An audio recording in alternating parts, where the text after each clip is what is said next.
our district mission, or all districts have the same mission, which is we build new clubs and support all clubs in achieving excellence. And that is why we have Lance Miller here to tell us a little bit about how we can retain members, how past members can, why they should renew, why anyone should renew in the next renewal period. Lance is an award-winning speaker and trainer. He has delivered over 5,000 presentations in more than 60 countries on executive communication, leadership, and effective management principles. Ladies and gentlemen, if you didn't know, Lance Miller is the 2005 World Champion of Public Speaking. He shares perspective of having lived life. Yeah, he's lived life. Why? Because he's been to a top of the mountain, 14,000 feet. Lance, I beat you to it by 5,000, some 5,000 feet. I went to Mount Kilimanjaro. Wow. 19,340 feet. However, Lance beats me in his roughly the roughest whitewater in the US, sailed transatlantic from the Virgin Islands to Norway. Oh my goodness. This guy is an adventurer and piloted his own aircraft hundreds of hours across the US. My son is a pilot. Scuba dived under the ice of frozen lakes and twice hitchhiked throughout Europe. However, before I ask Lance to speak, I would like to ask our district director, Myrna Barth, to please come on and tell us and welcome you all. So Myrna, all yours. Thank you very much, Brahm. Welcome, Lance, and welcome all comers to District 86's event this evening. The evening that we're going to be having is going to be exciting. Lance is always an animated presenter, has lots of humor, and has lots of good advice. So I would listen to his advice, take it back to your district, see what you can do with it. And I'm sure that what our objective here is to bring back older and unrenewed members to our clubs. I'm hoping that this will be a great time for them to do so. Thank you very much, Brahm. Thank you, Myrna. So now, ladies and gentlemen, you've all been waiting for this for days on end, I know, so I won't delay it anymore. Ladies and gentlemen, Toastmaster, an internship for success, Lance Miller, all yours. Well, thank you, Brahm, and it is great to be back with District 86 and District 60 and that whole area in Canada, because as we were discussing before we started here before the event, the seminar, that is where I won the World Championship. So it's always a very warm place in my heart in Toronto. And I have actually made many trips to District 86 and 60 and I think 61 and all through that area. A lot of good friends, a lot of great times back with you folks. Hey, I want to take just a little different look at Toastmasters. Maybe it's different for you. It is really how over the last 30 years of being in Toastmasters, I've sort of evolved to looking at it in a different light. When I first joined, and I would probably say my first tip for you is how I wound up joining Toastmasters, and it's a great membership building tip. I had a friend of mine ask me to join the club. Not only did he ask me to join the club, he asked me to join the club 8 times. And I went to the meeting for 2 reasons. One, he was so enthusiastic about this Toastmasters club that he had. And he kept, every week I'd see him, he'd go, "We had so much fun. I wish you were there." He didn't walk up to me and say, "Lance, you're such a horrible speaker. You need to join Toastmasters." That wasn't the selling point. The point was he was having fun and he wanted me to join him in the fun. And so I went to the meeting for 2 reasons. One, I wanted to see what it was that my friend Glenn was so excited about. And the second reason I went is I knew he wasn't going to stop asking me until I went to the club. And I wanted him to quit asking me to come to the club. So I went to the club so that I saw it, Glenn. I'm not interested in it. That's fine. I saw it, but I went to the Toastmasters club and it was different than what I realized. It was different. It was different than what I imagined it would be like. And just for those of you on the call, how many here didn't really understand what Toastmasters was until you went to a meeting and experienced it? So see, most of the hands go up. And I think that's one of the key things. People don't know what Toastmasters is. It's like you've never tasted pizza. And somebody says, you got to eat pizza. And you go, you don't know what it tastes like. You don't know if it's good. You don't know if it's bad. You have to experience it to understand what it is. And that's one of the components in building a club that I talk about, is just getting people to come experience the meeting, and they see that it is, like I did, it was a fun place. It was a friendly place. And quite honestly, I joined Toastmasters because it looked like a fun thing to do. I was doing a little bit of speaking, and I wanted to do more speaking, and it was going to give me a chance to have an audience to listen to me. A lot of people join so they can develop their skills. I wanted to develop my skills, but I thought, great, I'll have an audience to listen to me. And then after about 3 speeches, I realized how much growth I needed to have from that standpoint. But I joined it because it looked like it was going to be a fun thing to do. It was a fun group of people. And that was really my viewpoint. It's fun. And I want to share with you, that's a really critical component in building a club, keeping membership, retaining, getting members to come back. We're a voluntary organization. And if it's not fun, people are going to do something else. And this is a lesson we've learned in my club. And if you don't, you may know the story behind Renaissance Speakers is my home club. Back in the 90s, we had about 35. When I joined, we had about 35 people in the club. It was 92. About 6 months later, we had 12 coming to a meeting. And one day, 5 of us showed up. And we had something we call in the United States coffee. Okay, I think you can go to Tim Hortons, I guess, in Canada. But anyway, we sat down, had coffee. We didn't have a meeting, and we're trying to decide if we're going to keep the club or close the club. And at that meeting, we decided to build the club to be a top 10 club in Toastmasters, which Toastmasters used to rank us internationally with the old Distinguished Club program. And we were like 7,000 something in the world at the time. But what we did, we had to figure out how to activate the other members. And this is one of the things I want to share with you, is we actually did this amazing thing. We called them on the phone. We split up the membership and we called the members and talked to them. And we had a couple questions we asked, but we wanted to find out what it was they enjoyed about coming to the meeting, because they weren't coming to the meeting anymore.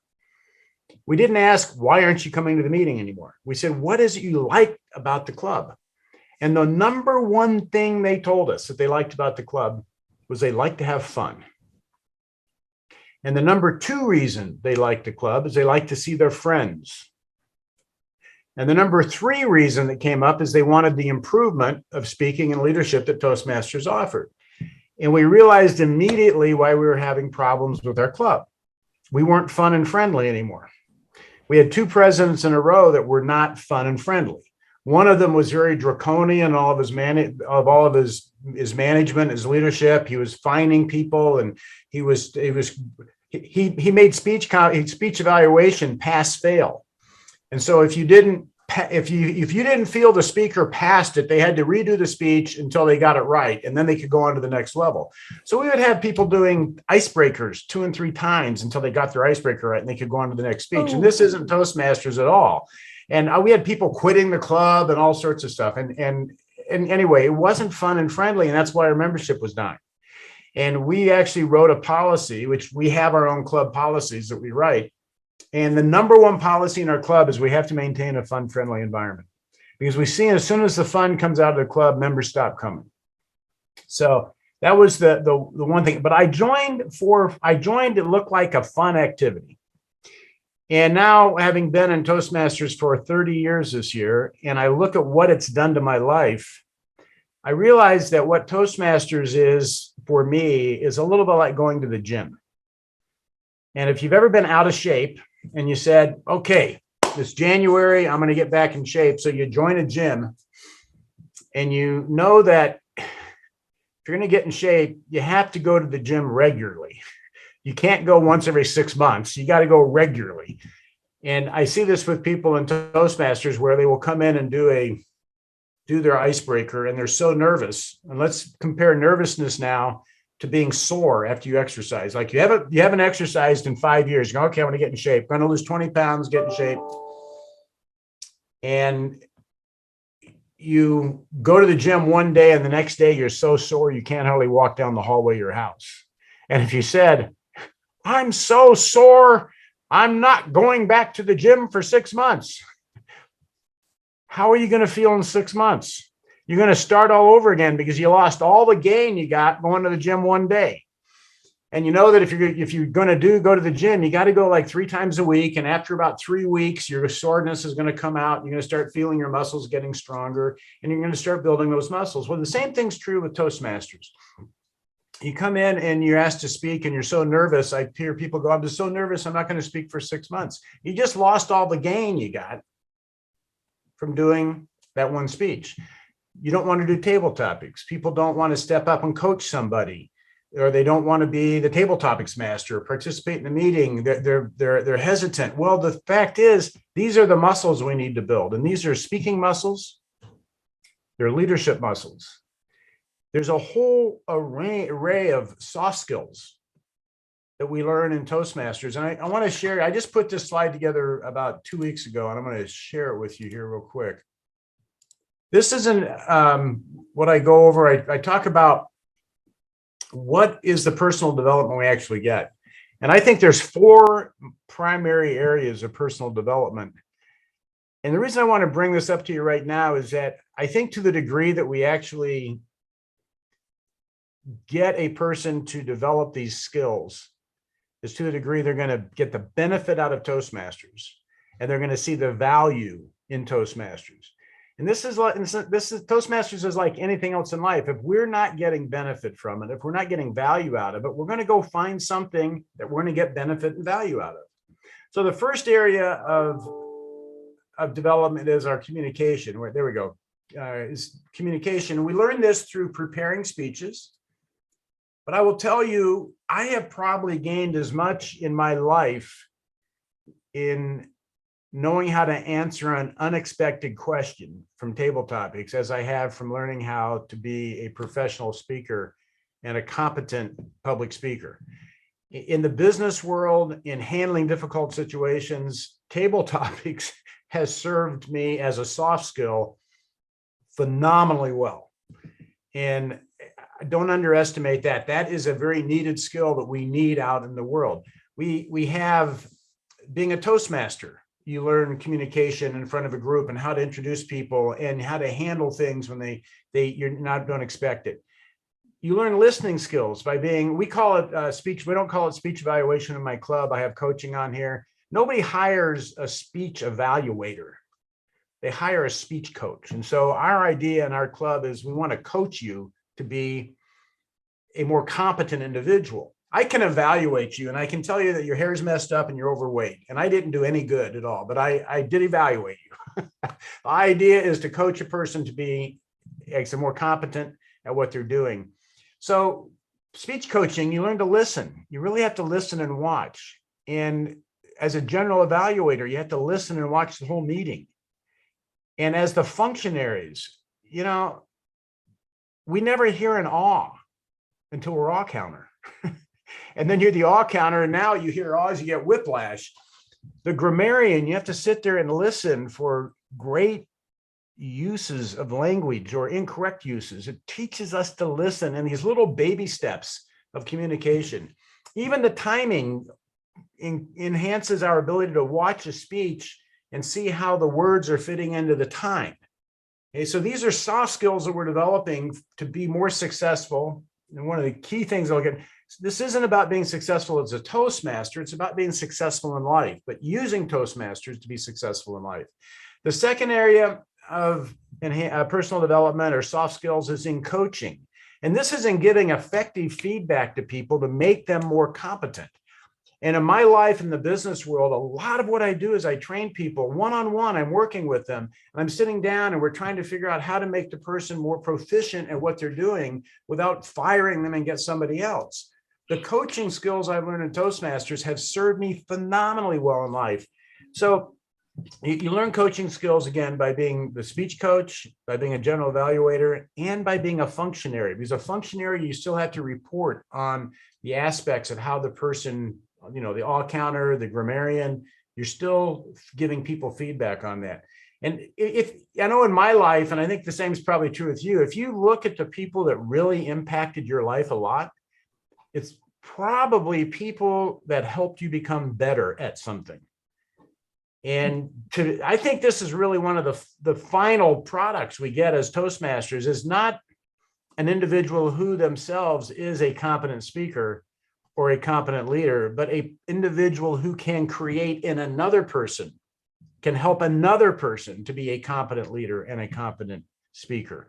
That's the real final product of the Toastmasters program. The next area is effective meeting management. You learn this by being the Toastmaster, running the meeting. You learn this by being the general evaluator, evaluating the meeting. You learn this by being a table topics master, because you have to run a small portion of the meeting. And you learn this by being a functionary, because you have to keep the timing. You have to watch how, again, different aspects of the meeting go. And so the functionary roles are little tiny baby steps in each one of this area of personal development. Typically, people hate going to meetings. And I'll tell you, I have a lot of meetings that I run, and people love coming to my meetings. But why? Well, I get to the room early. I straighten the chairs up around the table. I put a bottle of water out. I have an agenda. The room's cleaned up. I'm at the front door to greet the people when they come in. I tell them where to sit. We run the meeting on an agenda. It starts on time, it runs on time, and it ends on time, or it ends early. They're productive meetings. And I have people saying, man, I will come to your meetings anytime. They love to come to them. Most meetings are a complete dog's breakfast. They don't start on time, they don't run on time, and everything in the middle is a waste of time. And in Toastmasters, we learn how to run an effective meeting. And this is an extremely important soft skill to learn to be more successful in life. And the last area is our leadership development. We learn to be a leadership by a club officer. We learn to lead the meeting by being the Toastmaster. We learn to evaluate the leadership and figure out how that meeting could have worked better by being the general evaluator. Again, as a table topics master, we're running a little tiny portion of the meeting, so we get to get our feet wet. And the functionaries, we contribute to the meeting management, or the leadership, excuse me. And the overall product we're getting to is we're learning how to be a team member. And this is something that is not taught in life, is how to be an effective team member. And one of the things I see with a lot of what seems to be younger generations, we have a lot of individuation. We have a lot of people who are, sort of a me-oriented world. And what does it really mean if you have a job and you got to show up on time? And if you don't, it creates a problem for people. These are all soft skills that people need to succeed in life. And we can get wrapped up in getting our distinguished club points, which we should get, and getting our education goals met, which we should meet. But the bottom line on it is what we're doing is we're enhancing a person's life so that they can be more successful in their life, and they have the ability to go out and interact with confidence in society. And there's times I talk about Toastmasters, and I said, we're a little bit like church. We revive the dead. And what do I mean by that? Well, we see people come into Toastmasters, and there's those little huddled shell of a person that can hardly answer a question. And 6 months later, we can't shut them up. They're more alive than you've ever seen them. And we do. We bring people back to life, and we've all seen that. And this is an amazing program, and it's a program that almost every human being on planet Earth needs. And we can deliver that to them. So when we come into Toastmasters, and we need to be improved. We need to get these soft skills. For me, I stayed in Toastmasters because I need to continue to give back and help other people attain what I got out of the organization. Quite honestly, that's why I'm talking to you tonight. I know, Bram said he would send me a check. It would be a big check, and it would have a lot of zeros in it. Okay, so I'm looking forward to that, Bram. A check with a lot of zeros in it. So you know why I'm here. But yep. I do what I do primarily because I want to continue to enhance others getting out of this program what I got out of it.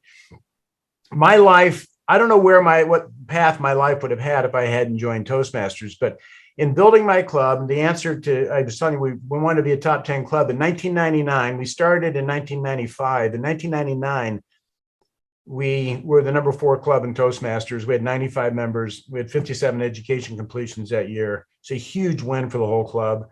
And but in building that club, I learned how to work with people. I learned how to manage people through inspiration and motivation instead of invalidation and nullification, as I'd been taught.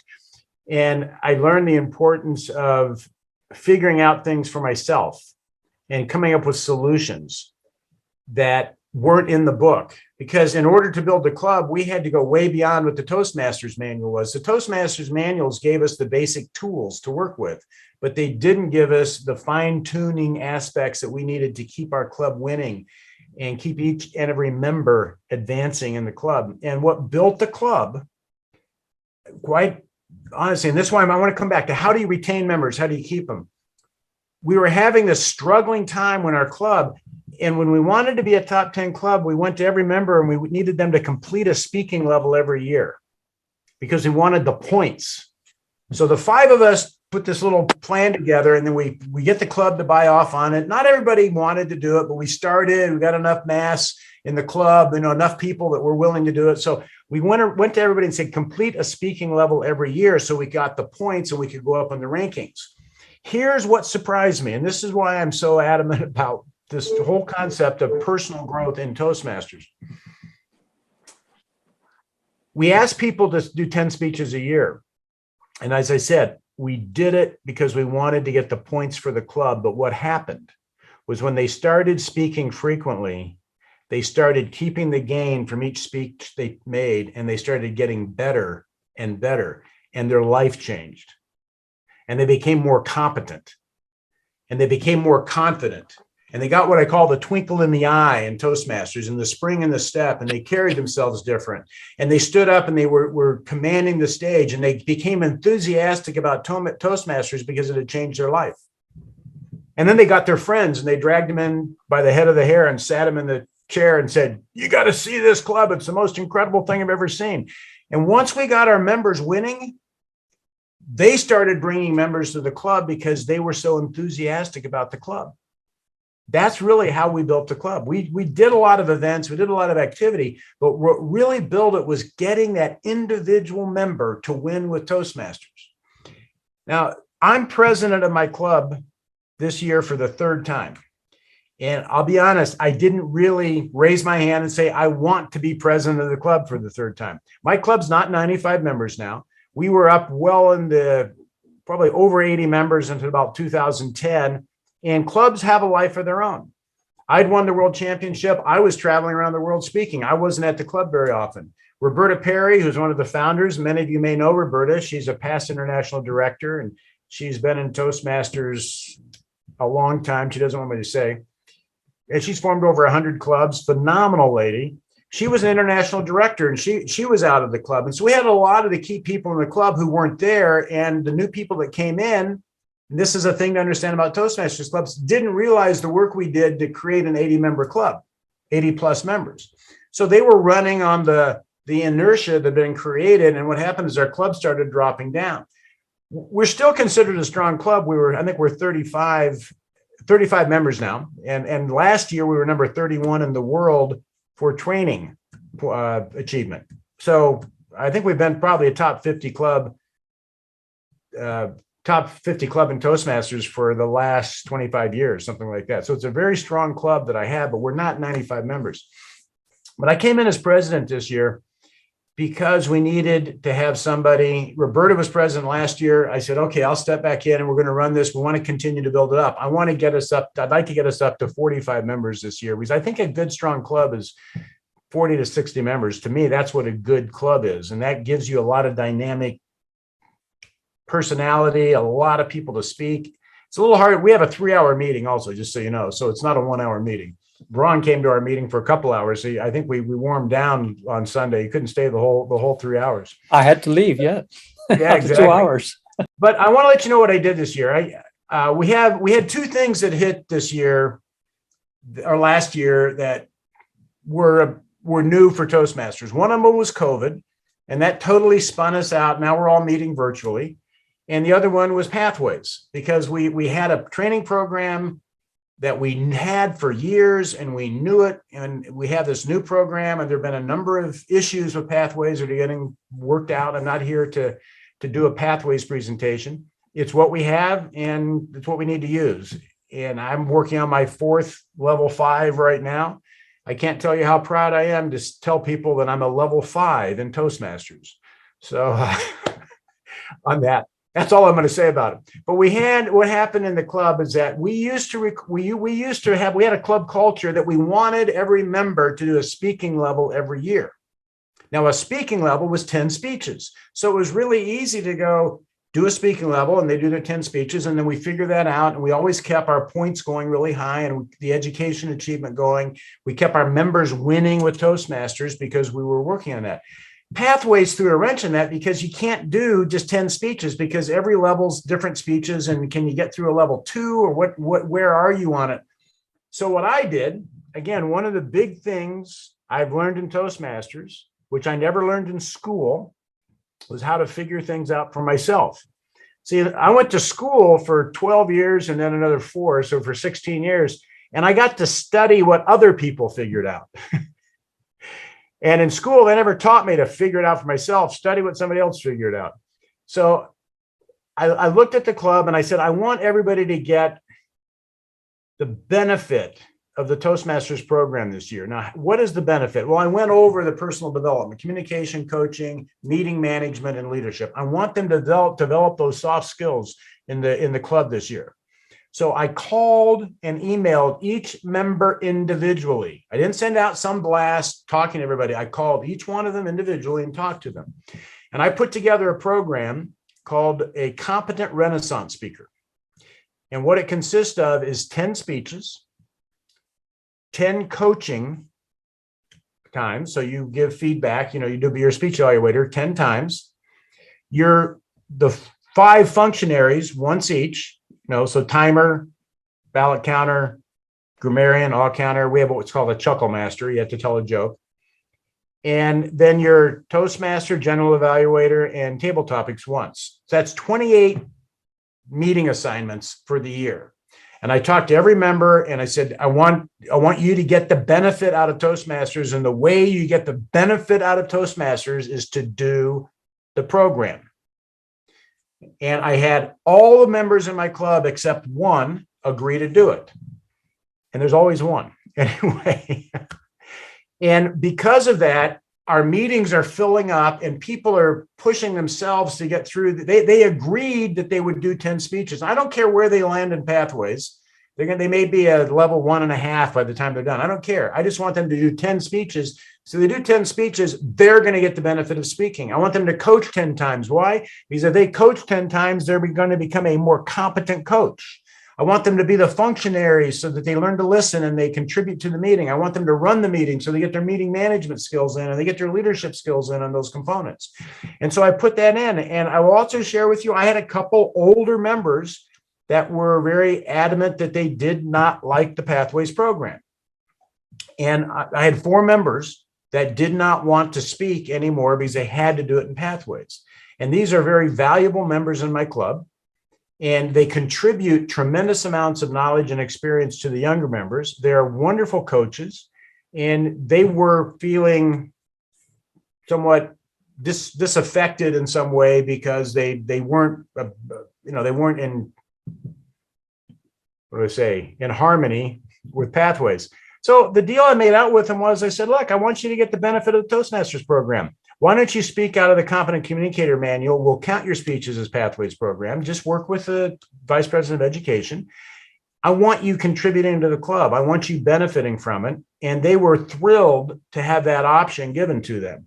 Now, there's probably people at Toastmasters International that wouldn't appreciate that. But the thing is, I know that Toastmasters lives and dies at the club level. If you think about it, if all the clubs had 70 members in them and we're getting 60 of those through at education level every year, we wouldn't have any problems at the district level because everybody would be winning with Toastmasters. We live and die at the club level. And I know the club lives and dies with the benefit that the individual member receives from the club experience. So if I'm going to have a strong club, I have to make sure every one of my members is getting the benefit of Toastmasters, and they get the benefit by doing the program. It's that simple. I want to give you 3 reasons clubs fail.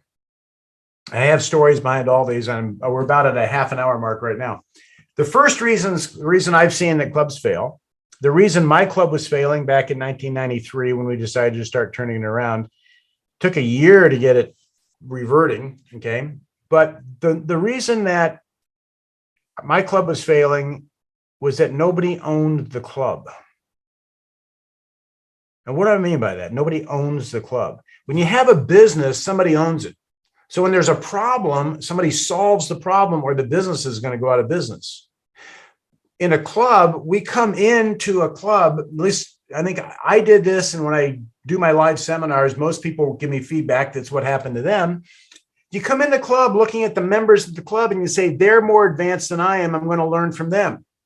So you don't usually come in a club saying, I want to be the CEO of a new nonprofit, voluntary club in the community, and I'm going to build it up to be an international phenomenon. That's usually not what we do when we join Toastmasters. We're wanting to develop our skills. We say, those people are ahead of me in the program. I'm going to follow them. So when there's a problem, we go, somebody should do something about it. When we don't have new membership, we go, we need more members. Somebody should do something about it. When people aren't showing up and doing their speeches, somebody should do something about it. We're not saying I should do something about it. And this is what I call an SEP. If you're familiar with Douglas Adams and the Hitchhiker's Guide to the Galaxy, an SEP is somebody else's problem. And a lot of times in their clubs, everybody's got the viewpoint, and I experience this, that there's a problem, but it's somebody else's problem. I don't have to solve it. And what turned my club around is when the 5 of us agreed to own the club. We didn't really say we're going to own it, but that's really what happened. We took responsibility to start growing the club. The only reason my club has been out here for 34 years now is because we won't let it fail. We've had plenty of opportunities that could have gone down, but we won't let it fail. There are people in the club, myself included, that will not let the club fail. We get it turned around. The number 2 reason that clubs fail is people don't do the program. They come to Toastmasters and they're not participating in the Toastmasters program, which is speaking, coaching, being a functionary, meeting roles, and being an officer. If you do those things, you're going to develop your skills. If you do them. Now, you can become an officer and not do it, and you're going to have a horrible experience. But if you become an officer and actually do the program and wear the hat that the officer is supposed to wear, be the vice president of public relations, and do the things to get the guests to come in, and you're going to take a win on developing those skills, you enhance yourself because you did the program. Now, as I said, I got a story for everything. So I had a friend of mine who wanted to lose 50 pounds about 5 or 6 years ago, and he joined Weight Watchers. Saw him about 6 months later, he hadn't lost any weight. And I said, what happened? He goes, oh, it didn't work. I saw him about 3 months ago. He lost the weight. I said, what'd you do? He goes, I joined Weight Watchers. So I thought that didn't work. He goes, no, this time I did the program. And that's a pretty good analogy to Toastmasters. He went to the meetings before and got weighed in, but he was eating anything he wanted, right? Well, there's a lot of people that come to Toastmasters and sit in the Toastmasters meeting, but they're not doing the program. You do the program, you're going to improve, okay? So that's the simple thing. The third reason the clubs fail is they don't promote. Now, I don't say they don't promote effectively. No, they don't even promote. They sit around. Their membership program consists of holding hands and singing Kumbaya in August for the Smedley Award and visualizing new members. That's about as much promotion as they do. You go out and talk to people and just have a party. And I have a whole program on my website for how to promote and market a club. I got an audio download, and I got tips cards here on running clubs and speech evaluation. You can download for free. LanceMillerspeaks.com. I'll put it in the chat. But there's a number of ways to promote the club, but you should have parties. You should invite people in, have special events in the club. You should create things to remember I started off with, we didn't know what Toastmasters was. It was like pizza. We never taste pizza. We never tasted Toastmasters. You got to get people to come try the program. And once they come and try it and taste it, they go, oh, it actually tastes pretty good. I think I'd like this. And if they don't, next, and get somebody else to come in. So the 3 reasons clubs fail: nobody owns a club, they don't do the program, you don't promote. What's kept my club alive? We own the club, we get people to do the program, and we promote as much as we can. Okay, so that's sort of it in a nutshell. Now let's break this out and see what we can do to take some personal questions and address some specific issues that the audience has.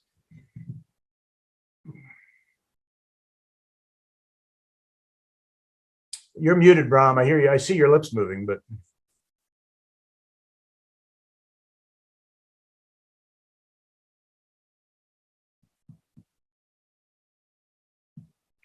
Well, let's just say, I say Jimmy Chen from District 86, your hand's up. Why don't you go ahead and ask the question?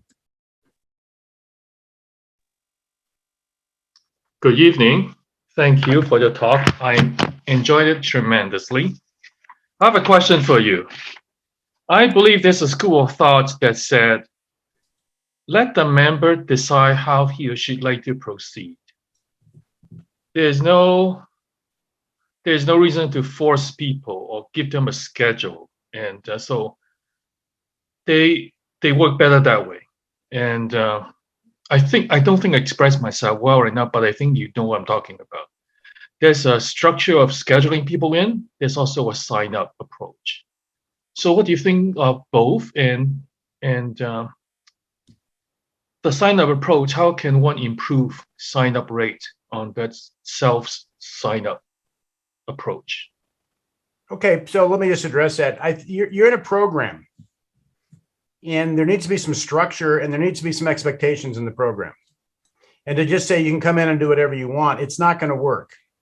It's not going to work very well unless you just have a lot of type A type individuals that, you know, they just grab things. I mean, I did my first competent communicator. I joined in December and I had my first competent communicator done by June because they said, oh, we need to have one more, the CTM back then. They said CTM by June and we need someone that can do that. I said, well, I've got 4 speeches. I'll do it. That's not a problem. But most people weren't jumping in like that. You need some structure. Now, as an example, I think in my club, we used to run a 6-week schedule and we needed the 6-week schedule and you were assigned when you were going to speak. Then if you couldn't, you had to work out getting a replacement. But we had a 6-week schedule we ran and people were assigned to be Toastmaster, general evaluator, et cetera. Right now, because of going online and how much things shifted, we do it a week at a time. But what I did was, as I shared, I went to every member and said, I want you to do 10 speeches and I want you to coach 10 times. I want you to be Toastmaster, general evaluator, table topics master, the 5 functionaries. So I put a program together for them to actually achieve what they needed. But people have to understand if they're going to be in Toastmasters, you got to step up and be in the meeting. It's like you're going to be on a baseball team and you're going to come and sit in the dugout. And there's 7 players out there and there need to be 9. And I can't get anybody out of the dugout to go out and play the game. If you're in Toastmasters, you're coming to these meetings, you need to take a role because it's to your benefit and it's to the other members' benefit and it's to the club's benefit if you do it. So the idea of just allowing someone to originate on their own 100% what they're going to do, I think there needs to be some structure to it to get them to move through so they can actually confront their incompetencies. You know, it's interesting, you know, communication through our life has been a pretty hot subject. I mean, when we were little kids, our parents are telling us to be quiet. We say things in school that were stupid, or our friends laughed at us, or we did say something that was ridiculous, or we said something we didn't mean. Other people have, you know, they've yelled at us, and, you know, communication becomes a dangerous thing. And so then you bring people into Toastmasters and you say, stand up and give a speech, you know, and it can be, you know, it's like sort of promoting free bungee jumping. It's not exactly what everybody wants to go do. And so I think we need enough structure in it that you get somebody to move through that. Now, that's a little bit of a long question, long answer to your question, but great.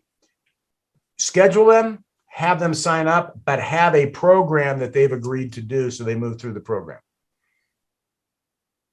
Thank you. Super. The next 2 questions that I think you can answer in one shot. Are you thinking of competing again, and where can they find your winning speech? Competing again. First of all, one of the biggest reliefs I had in my life was after 13 years of competing in the international speech competition, finally winning it. You're not allowed to compete again. Okay, so, and that's a great system, because if we did, we'd have 10 speakers in Toastmasters that were the top Toastmaster speakers, and nobody else could get the development of going up those levels if we allowed people to continue to compete. To answer your question, I had won every speech contest in my district except the humorous speech contest. And so 2 years ago, I competed in the humorous speech competition and won that, so that I could at least have a full quadfecta or whatever it was on having all the speech contests having won at the district level. And you can find my speech on my website, lancemillerspeaks.com, or just Google Lance Miller Toastmasters, and if you haven't seen it, well, your life will be the same until you do. So. Awesome. The next question is by Conrad. Conrad, go ahead and ask your question. You're muted.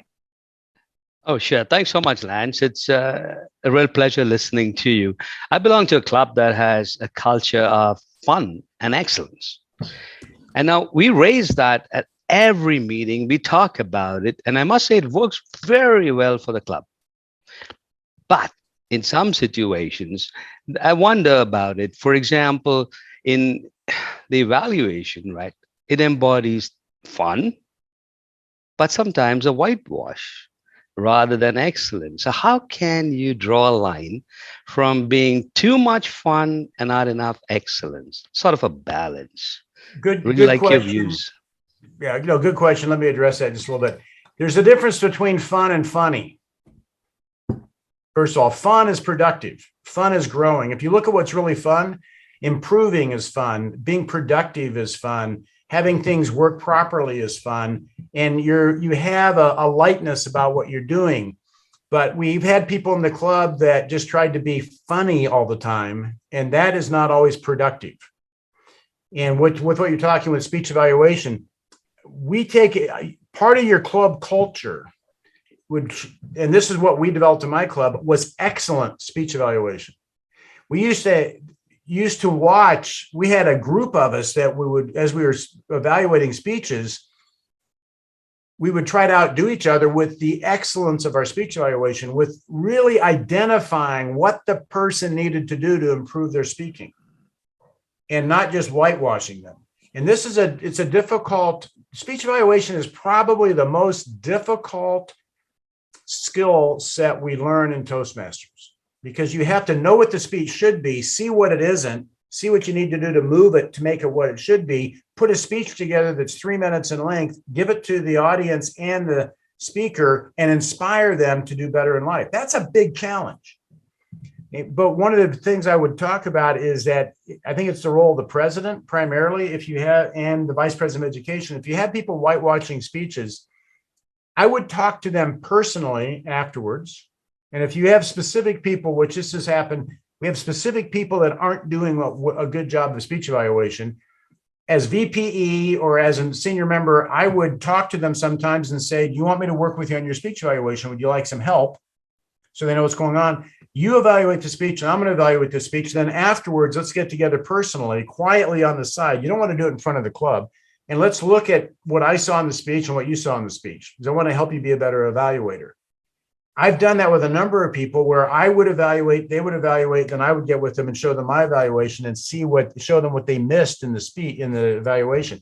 The other thing is, if you have something where somebody sort of goes off the rails, towards the end of the meeting as president, you got to put the meeting back on the rails. So if and I usually would never call anybody out in the meeting at all, but I make a general statement that one of the things we pride ourselves on is excellent speech evaluation. We had some great speech evaluation today.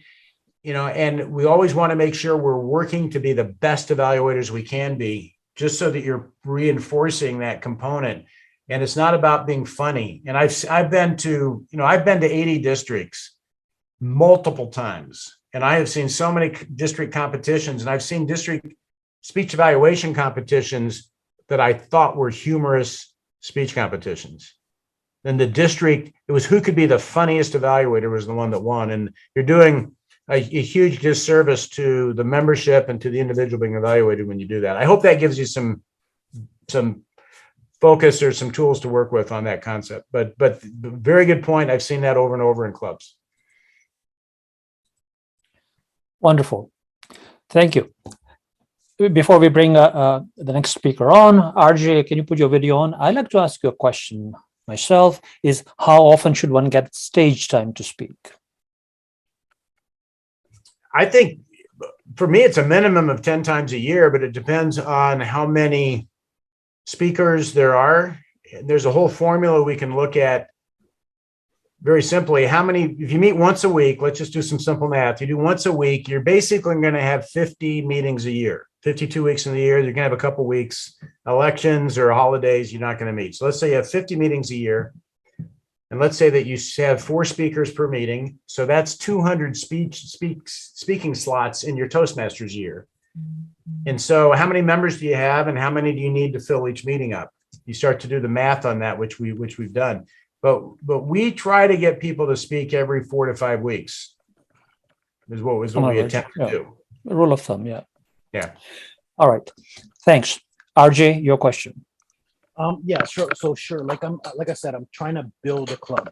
And really it is, how do I get them? How do I entice them?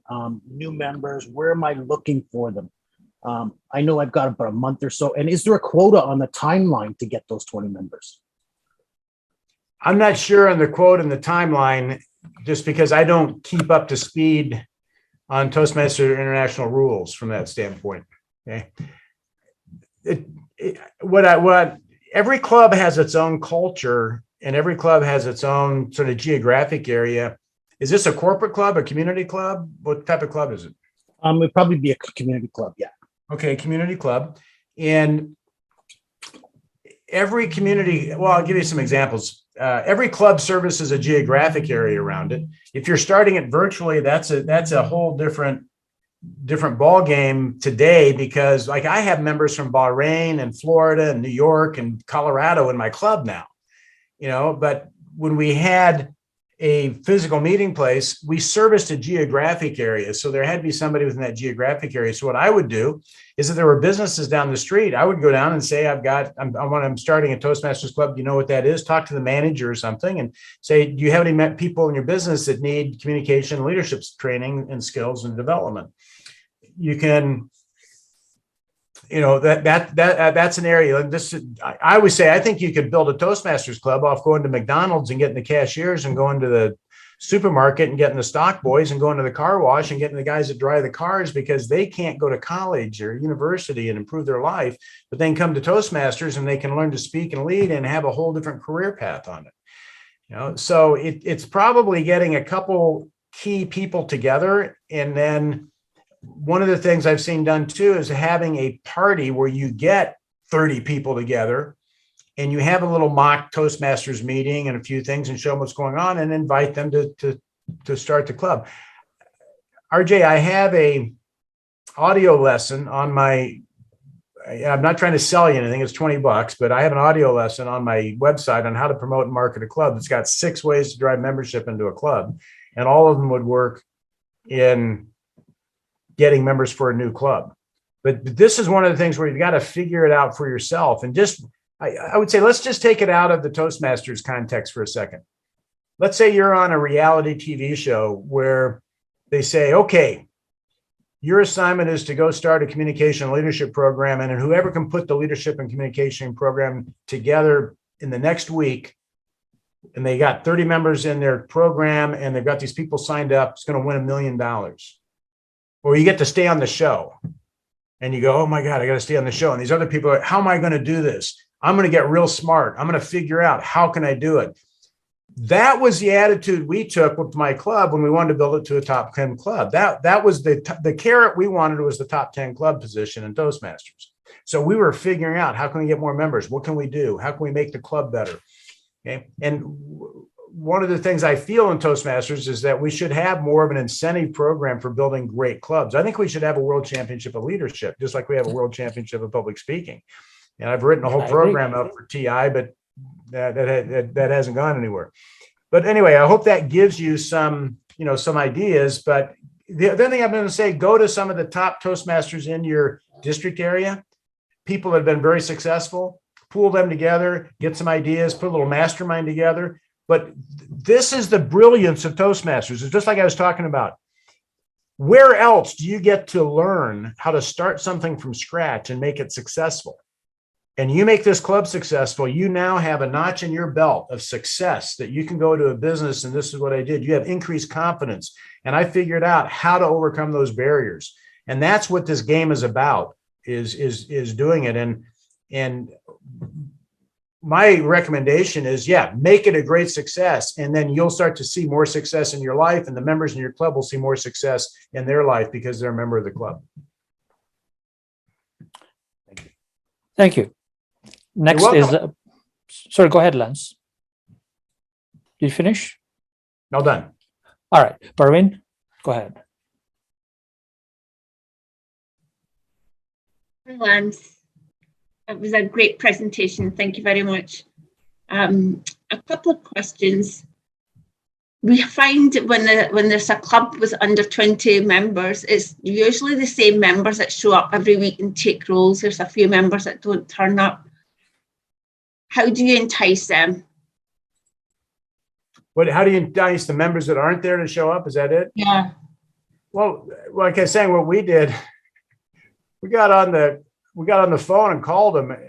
Here's one of the things I know, Pavi, and I know that most people have experienced more failure in their life than success, and they appreciate being appreciated.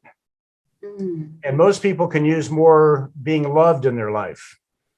And when we allow a member to not come to a meeting and we don't call them, we don't tell them we miss them, they think we don't care.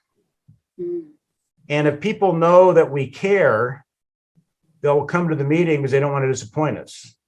So there's a whole aspect, but it has to be real. It can't be fake. You got to actually like people. You got to actually care about the individual. But what we did, as I said, and this was years ago, we still do this. If we have a member that hasn't been to the club for 2 or 3 meetings, we'll call them and say, everybody's worried about you. Are you okay? Were you sick? No, I'm fine. Okay, well, we at the meeting, everybody was concerned. They hadn't seen you. You missed me? You knew I wasn't there? I mean, they're amazed that we recognize they weren't there. Okay. And so one of the things I would do is call them and maybe ask them, how's it going? Were you enjoying the Toastmasters? Did anything happen that upset you? Find out what's going on with them. We miss you. Everybody enjoyed you at the club so much. And we miss you every week when you're not there. Do you think you could work back in? And that's why I talk about keeping it very light. You can't order people to come back to Toastmasters. They'll give you one of those, right? You can't order them. So what you got to do is you got to love them back in. You got to care about them and tell them you miss them and you appreciate their input and you need some help, those types of things, and see if they'll come up to get activated again. The other thing I talk about, and this is a leadership concept that I work with a lot, is what I call the attainable goal. A lot of times we have a long-time goal. Let's just say we've got 10 members that aren't, I'm trying to get a member back permanently. Well, the attainable goal for the member is not to come back permanently. The attainable goal is to come to one meeting. They can attain coming to one meeting. That makes sense to you. So it's like, so when you say my goal for you, and you don't tell them this, my goal is to have you back as an active member in the club every meeting. I'm going to ask you, could you come to one meeting and help us out? That's one meeting they can come to. Oh, I can come to one meeting. I'm not committing for a lifetime. You're not asking me to marry you. I just coming to a meeting. All right, we're going out on a date. Okay, so can you just go to one meeting? And they come to the meeting and they have a good time. And what happens is they taste the pizza again. And they go, it actually tastes pretty good. And now they're more inclined to come to another meeting. Oh, that was great. Could you help me on this one? Okay, yeah. You got them over the big hump of getting them back to the meeting. So my recommendation is try to get your members just to come to one meeting and join you again. And then take it from there. So don't feed them an elephant. Yeah. Don't get them to eat an elephant. No. Thank you, Parveen. Anything else, Parveen? And the other thing is the 28 roles, was that done over one calendar year of Toastmasters? So like every other week they're doing something. 28 roles. Yeah, that's 1 year. Yeah, 1 year of Toastmasters. I like that structure. Thank you. Yeah. And that gives more engagement, right, Lance? Exactly. And to the engagement degree is the game. Yeah. To the degree people are contributing to the meeting, they are engaged in the club and they feel that they're of value. And if they just come to the club and sit and they don't get to do anything, it becomes valueless to them. Yeah. Super. We have a question from Ashok. I can't spotlight Ashok because his video is off. Ashok, Yes, are you there? Yes, I'm on camera now. Hello. Okay, I'll spotlight you now that you are. Go ahead. Thank you. Hello, Lance. Just a quick question. When you were talking about why clubs fail, you said that nobody owns the club, or nobody. Yeah, basically, you said nobody owns the club. So who would you say should own the club? Is it the founders or the club officers, or just anyone who's interested in running the club? Or Quite honestly, everybody should own the club. That's the ideal. Okay. Now, I'll just tell you, in my club, when we were structuring it, and I put an organizational program together on how everything works, what every officer contributes and things. And in that program, I put a past president's council. And this was all agreed to. But I said, listen, once you're president of the club, you have a responsibility to see that the successful actions of this club do not fall out of the club. Because in Toastmasters, it's real easy to get this roller coaster effect of leadership. We have one group that comes in and they do great, and then another group comes in and they think they know best, and they don't look at what the last group did, and the club dies, and then another group comes in and they get the club to come back up again. And what we needed to have regular growth from year to year, because we wanted to be a top 10 club.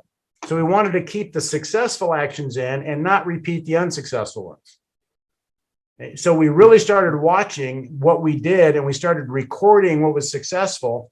And we started recording, and these were things, this is where like a fun meeting, and we'd have a meeting that would spin, and we'd have somebody that gave a really bad speech. I mean, I had a guy that got up and gave a speech to the club. He loved conspiracy theories, so he gave a speech that the Holocaust didn't occur. About half my club is Jewish, and I've been to funerals that had more life in them than the end of that meeting. And I had to return the meeting to fun and friendly at the end of that one. So you have things that happen. Trust me, 95 members is very little I haven't seen in Toastmasters. But what you want to do is, it says from one administration to the others, keep the successful actions in. So we have about 20 past presidents in my club, and we're all responsible to see that the club's there. But usually what you'll see is that I don't recommend one person, but there's usually 3 or 4 people in a club that will be the sort of the solid backing behind the executive committee. And they're sort of they're watching what's going on, making sure the president's on track with what was happening. And I'm one of those people in my club. Roberta Perry, the founder, is one of the people. Richard Stewart, who's one of the other founders, is one of those people. And we have about 5 others in it that watch the club and make sure that the club does not start to sink down and we get it reverted. We have problems in the club. We handle them immediately. We don't let them fester for long periods of time and stuff. Yeah, that's a great point. But ideally, quite honestly, the perfect organization, which does not exist, is everybody would own the club. Everybody would take 100% responsibility. And I will share this with you. When we were building our club to be a top 10 club in May, if you've ever been vice president of education, in May, you're usually begging people to finish a speaking level so you can get your DCP points. And the vice president of education is like on the phone trying to get people to do it. And they're going, I don't really want to do it.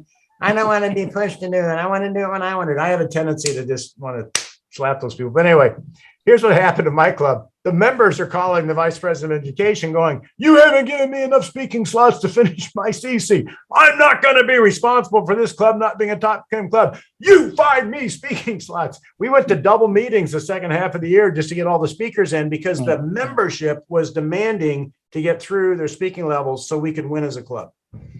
Okay. So that's where everybody was really starting to take responsibility to own the club. Okay. And also a follow-up question to that is, do you see a difference in the way corporate clubs are run compared to community clubs, like in the way they do things? That's a long question, but here's the thing. Corporate clubs are easy to start and easy to fail. So, and community clubs are harder to start and they're harder to fail. But yes, corporate clubs, you have to have, I would say, you have to have the buy-off of like HR or upper management for them to really be successful, because you've got a person working at their desk and they have a proposal, or they have a project they have to get out, and they go, I'm going to go to Toastmasters for lunch, right? And their boss is going, what are you doing? It's like, I'm going to go to the knitting class that they're having down the hall, right? The boss doesn't necessarily any correlation between the development they're getting in Toastmasters and the project they got to get out the door. So it has to be bought off in the entire corporation that this is a valuable activity we want you to participate in, and that needs to be rewarded. And there's been companies that have actually paid people, $50 or $100 if they completed their competent communicator and things like that. And I've seen that, and they've been very successful. People are involved in it, very strong, successful clubs. It becomes part of the corporate development that they want their members to go through. So if it's not bought off by the management, then it's sort of counter to what the management's trying to accomplish. So, but there's a lot of minor little nuances. That's a whole other seminar. Okay. We actually had 2 sessions with Pat Johnson last week. So Ashok, if you didn't attend, you can get the video of that, right? No, I did attend that. I just you wanted did to see if attend. Lance had another view on that. Thank Okay, you. sure, not a problem. And Lance, when you mentioned the Past President's Council, my club, My Speak Toastmasters, we started with 2 members, active members in 2020. 2 active members. I was a club coach. Today we are 58 members, second on Marshall's world at the world level, number 2. And we used all these, most of these, what you've mentioned here, strategies and so on, and speaking spots. Instead of the Past President's Council, what we have is called a leadership circle. And the leadership circle is the past executive team doesn't disappear. They remain in the leadership circle, and the new executive team joins the leadership circle, and the old executive council or members teach the new members what to do so that they don't reinvent the wheel. So that is the purpose of the leadership circle. And I think every club should implement that. So great idea. We make sure we have very thorough, what we call hat or job write-ups for job descriptions, or we call it like you wear different hats, right? You wear the hat of VP PR, the hat of VP membership. So we call them hat packs in our club, and here's how you do that job. And they're very, very thorough, and we make sure that each officer interns the next person onto the position so they know what's going on. But that's a great, Bram, great idea. And I love to see that. And those are the types of things where, again, we need to, as individuals, we need to figure out what it's going to take to make this thing successful. And what the Toastmasters program, as it's presented by Toastmasters International, is an imperfect program. And it needs a human element to pick it up. I compare Toastmasters a little bit to like Home Depot. You can go to Home Depot and buy all the supplies you need to build your house, but Home Depot isn't going to come build your house for it. You got to swing the hammer. The same thing's true with Toastmasters International. Toastmasters International will give you all the supplies you need to build your club, but you got to pick up the manuals. You got to put your energy into it. You've got to put your create into it. And that's the component that is usually missing, is the amount of create, dedication, and intention it takes to actually build a Toastmasters club. And with that, I'm going to go back full circle to the beginning. You develop soft skills to work with human beings, inspire and motivate human beings, bring them together, and accomplish things with human beings, which is a skill that is not taught hardly any place else on planet Earth. So from my standpoint, we should have 3 or 4 million people in Toastmasters every year.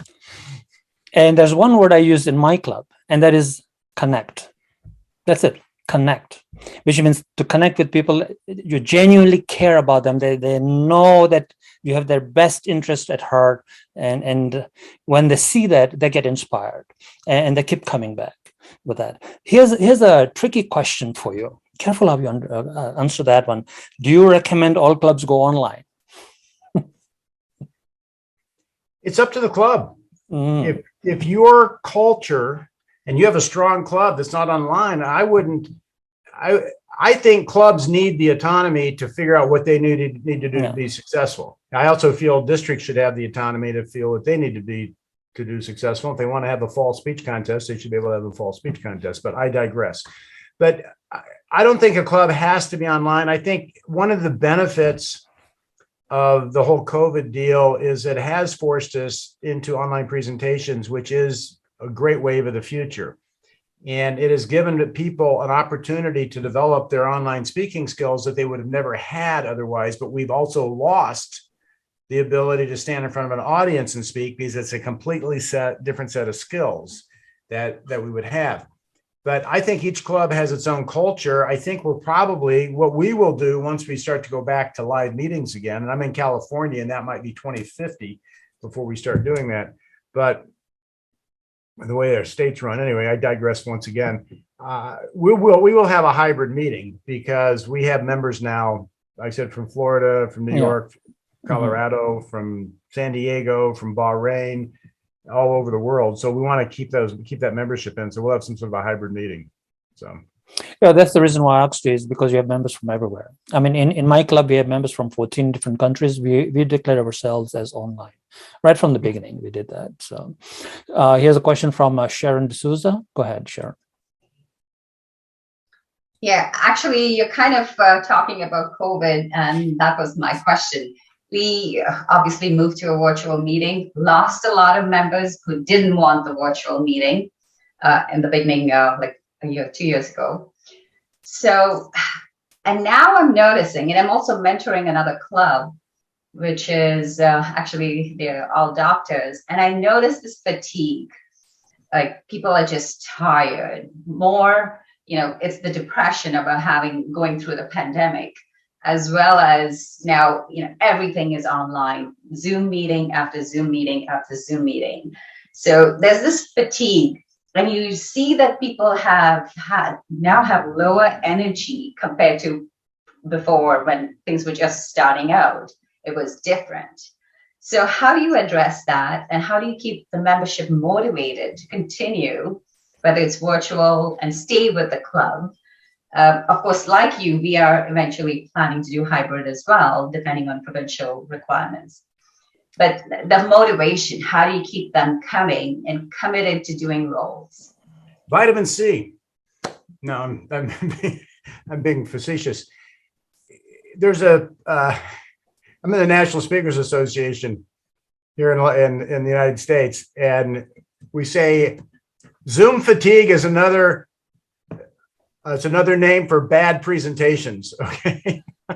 And what happens, I don't know how you're feeling today. I'm hoping you're sort of energized by my talk, but I put a lot of energy into talking on Zoom, and it's live communication, just like we have live people there. And a lot of people, when they start looking at their camera instead of looking at the people on the screen, and you have this disconnect that happens with communication, and it starts to go into the sort of robotic fashion. And I'm trying to remember my speech, and we don't feel the energy with each other.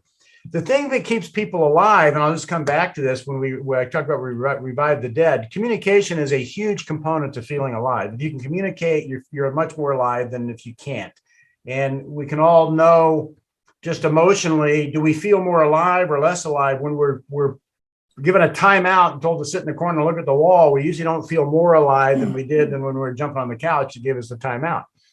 But also, purpose in life is a huge driver. If people are not allowed to achieve their purpose, and they're not allowed to achieve their goals, they actually that's a major cause of depression, because, and I do a deep dive in a lot of words. Happiness is not an emotion as much as it is a condition, and it's a condition of moving toward your goals and following your purpose in life. You are happy when you are doing that. And we can define the word, and I can break it all down. I'm not going to do that. But there's a whole program I do on what happiness really is. And it is, by the definition of the word, being inclined toward achieving something you want to achieve in your life. So we have to keep that achievement and that concept alive in a virtual environment. And it is challenging. Make no mistake, it is challenging. But I would say that one of the things that I have done, we just had a Toastmaster this last week. She was doing a 30-minute presentation with a panel discussion. And she sent an email out to 3 members to be on her panel. And she emails the vice president of education. And she says, I emailed them and I haven't heard back. I don't think I can do the speech this weekend. And the vice president of education emailed or texted me and said, she's not going to do the speech. She doesn't know what to do. I called her back and I said, why doesn't she call him on the phone and talk to him and see if they'll do it?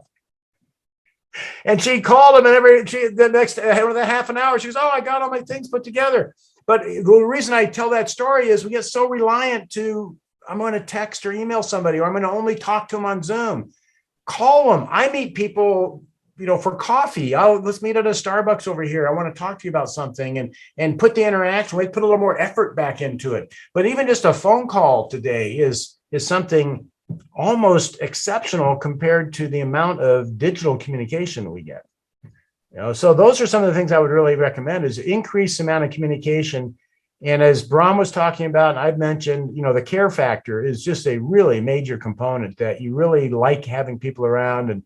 And I always, it goes back to the speech I won the world championship with, which I really learned in building the club, we built our club to the number 4 club 6 years before I won the world championship, was validating rightnesses in people and telling them how much you approve of them and how much you like having them around. And they love feeling that way, and they become more alive at that point. And, sometimes, and then I find I become more alive. If I'm having a really crappy day, sometimes I have some different people I sort of mentor. I'll call them up and they think, "Oh, it's so nice you called me today." And I'm going, I need to help somebody because I feel like crap today. So I'm calling, and I don't tell them that. I'm calling you because I feel bad and I need to talk to somebody and get them up. Then I'm going to feel like I did something good today. So it's really us learning again. Toastmasters is a microcosm of life. And what happens in Toastmasters is happening in life. There's nobody I've seen that has a problem in Toastmasters that is not having that same problem when they're out in life. You fix it in Toastmasters, you fix it in life. And that's really what we get a chance to do with people. If I may add is, people go to meetings mechanically. It is speech, table topics, evaluation, and they fall asleep. And so if there's no connection, if there's no quality, if there's no fun, the why, why is the club existing? Why am I at this club? And is there a connection? And that really fires up people from Zoom burnout and all these conversations we have. Just the other day, we were having a conversation with Margaret Page, the international president, and she said, there's no Zoom burnout unless, people, go to work all day, they're on the computers, then they go home and they're on 6 hours, they're on Netflix. Why isn't there burnout, right? Flicking the channels and all that, or YouTube, whatever it is. But on Zoom, burnout? Because speech, double topics, evaluation, and people fall asleep. Even there's nothing that really calls to your heart. Why am I here? And what's that connection? So that's all I needed to add. Thanks. Excellent, Ram. Any other questions? I think we do have questions here. Let's see. Bhushan Raleigh. Hey, Bhushan, how are you? Are you there, Bhushan? I'm good, Ram. Thank you. Hey, Let's Lance. see if I can spotlight you. There we go. Thanks. Lance, I had a question about clubs. I know many clubs nowadays, and even our club, we started with a vision and a kind of persona with an intent saying, okay, we build Zoom skills, or we build some other clubs start with some technology skills, or some start with entertainment skills. Is there like a persona or a vision that helps clubs succeed? And what happens tomorrow if that becomes a commonplace with many other clubs joining that? And does that evolve? What's your opinion? Yeah, this comes back to what we were talking about, the whole concept of goals and purposes.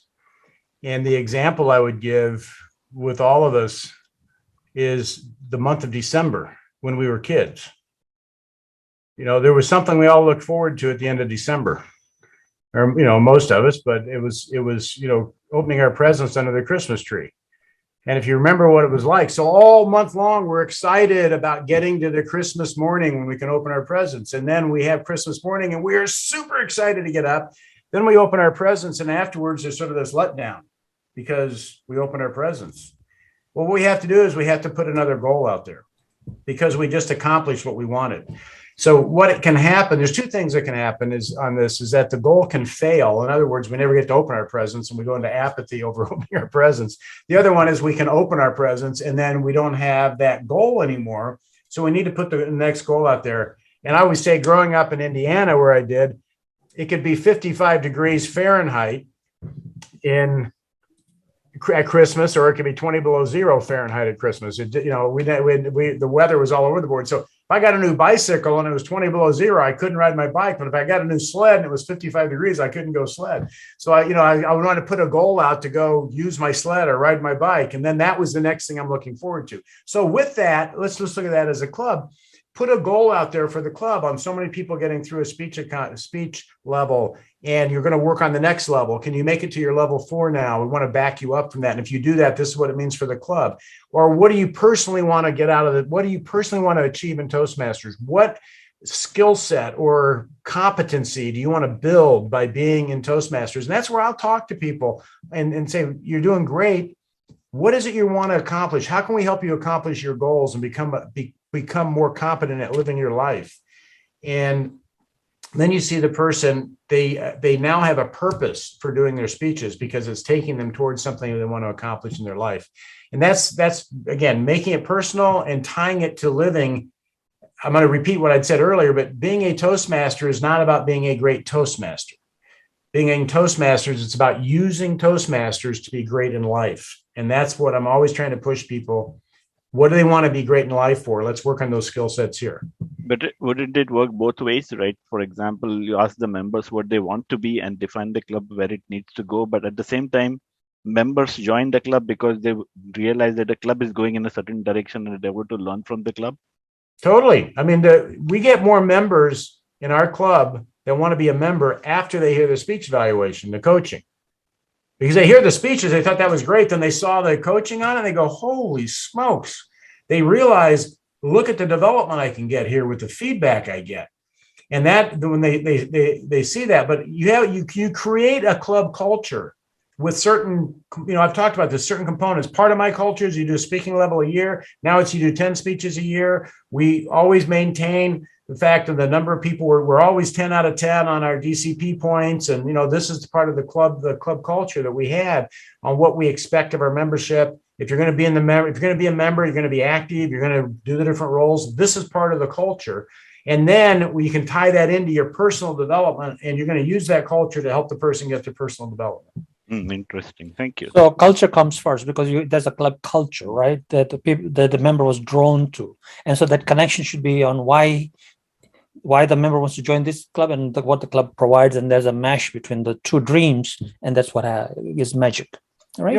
We had the question earlier on, do you let people sign up by themselves or do you run a structure? That's a little bit the same thing. We have a club culture that's going to help you develop your skills to achieve the things you want in your life.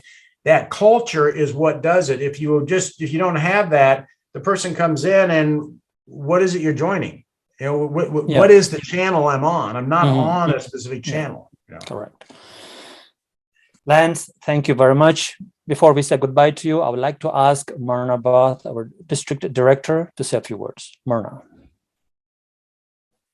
Lance, always a pleasure to have you speak to our members. It's always great to see your smiling face. You have such energy that you impart that energy back to us in all your presentations.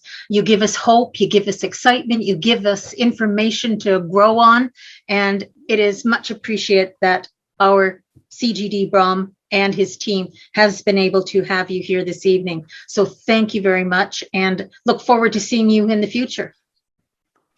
Lance, thank you. Thank you for being such a sport. Thank you for coming. When you do these things, Lance, what you're doing is you're changing the world, one person at a time or a crowd at a time. So thank you very much. It's a privilege to have you here. I'm thinking, just as a final note, I'm not trying to self-promote. I've got a video I send out once a week on a newsletter. I've got speaking tips on my on my website. I just put it in the chat. If you want to go sign up for those things, you're welcome to. I'd love to stay in touch with you. It's in the chat again, ladies and gentlemen, and I reposted that as the very last line in the chat. So please do go to Lance's website and see what tools and the skills you can pick up from there. And I've been to his website. It's great to visit. Thank you very much. And this meeting is adjourned. Thank you.